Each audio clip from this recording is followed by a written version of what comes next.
got some motherfucking design on right now. Bring it down, bring it down, bring it down. I got 3 old guys on the block.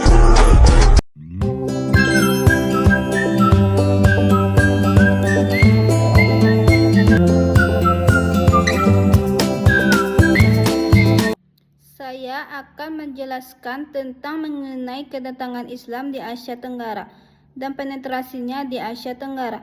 Baik, yang pertama itu teori masuknya Islam ke kawasan Asia Tenggara. Itu terdapat beberapa teori mengenai masuknya Islam ke Asia Tenggara. Yang pertama, teori Gujarat.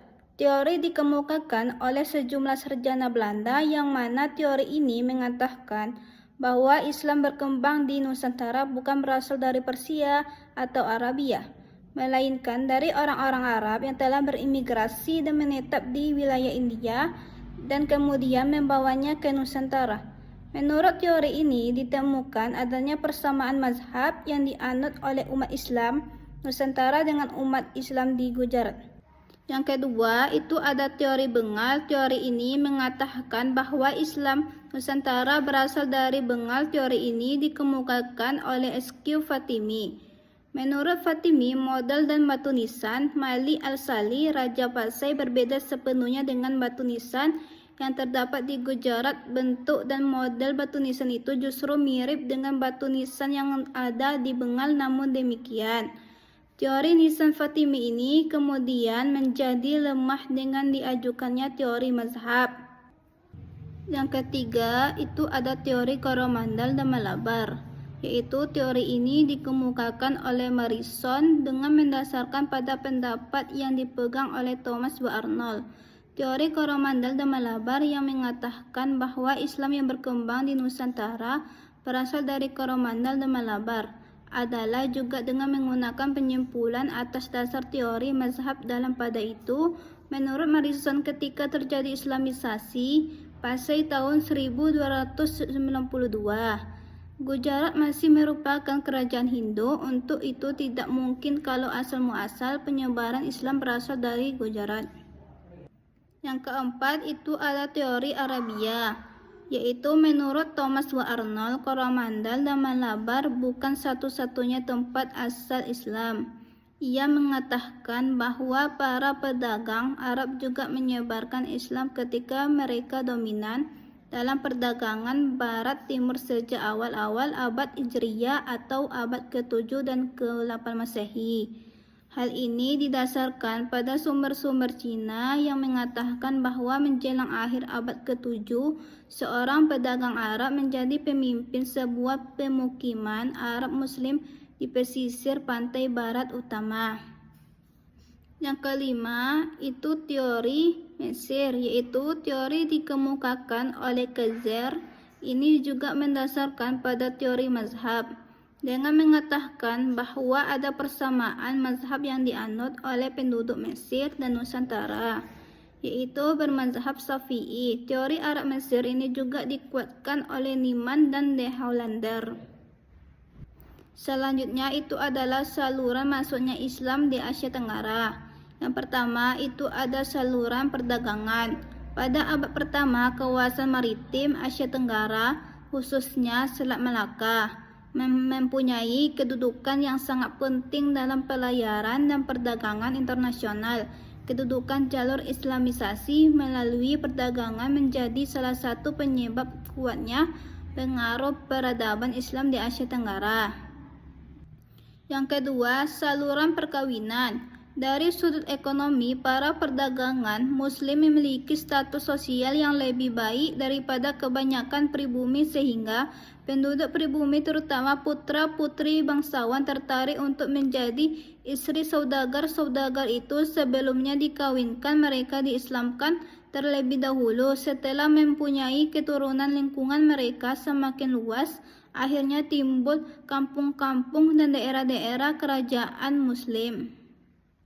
Yang ketiga itu ada saluran tasawuf, yaitu ajaran Islam sampai ke dunia Melayu dan banyak dipengaruhi oleh ajaran tasawuf. Guru tasawuf atau sufi mengajarkan teori sufi bercampur berteosofi bercampur berkuda yang sudah banyak dikenal di masyarakat Indonesia. Dalam tasawuf, bentuk Islam yang diajarkan kepada penduduk pribumi mempunyai kemiripan dengan pemikiran para penganut agama Hindu pada masa lampau, sehingga agama baru tersebut mudah untuk dipahami dan diterima. Yang keempat, saluran pendidikan, yaitu Islamisasi juga terjadi melalui pendidikan, baik di pesantren maupun pesantren yang dikelola oleh ustadz, kiai, dan ulama. Di pesantren atau pesantren ulama, ustadz, kiai yang masuk menerima pelajaran agama. Setelah keluar dari pesantren, mereka kembali ke desanya atau berdakwah di daerah tertentu untuk mengajarkan agama Islam. Yang kelima, saluran kesenian. Saluran Islamisasi melalui seni yang paling terkenal adalah pertunjukan wayang. Konon Sunan Kalijaga merupakan tokoh wayang yang paling berpengalaman. Seni lain seperti sastra, seni ukir, dan sebagainya juga digunakan sebagai instrumen Islamisasi. Yang keenam, saluran politik, yaitu pengaruh politik. Raja memberikan kontribusi besar terhadap penyebaran Islam di wilayah tersebut. Selain itu, negara-negara Muslim berperang melawan kerajaan non-Muslim di Sumatera dan Jawa serta Indonesia bagian timur karena alasan politik. Kemenangan politik kerajaan Islam menarik banyak penduduk non-Muslim di kerajaan tersebut untuk masuk Islam. Selanjutnya yaitu tahap-tahap perkembangan Islam di Asia Tenggara. Yang pertama, kehadiran para pedagang Muslim pada abad 7 sampai 12 Masehi. Pada fase ini tidak ditemukan data mengenai masuknya penduduk asli ke dalam Islam. Bukti yang cukup jelas mengenai hal ini baru diperoleh jauh kemudian, yakni pada permulaan abad ke-13 Masehi atau 7 Hijriah. Yang kedua itu adalah terbentuknya kerajaan Islam pada abad 13 sampai 16 Masehi. Pada fase kedua ini, Islam semakin pintar tersosialisasi dalam masyarakat Nusantara dengan mulai terbentuknya pusat kekuasaan Islam pada akhir abad ke-13. Kerajaan Samudra Pasai sebagai kerajaan Islam pertama di Indonesia merebut jalur perdagangan di Selat Malaka yang sebelumnya dikuasai oleh kerajaan Sriwijaya.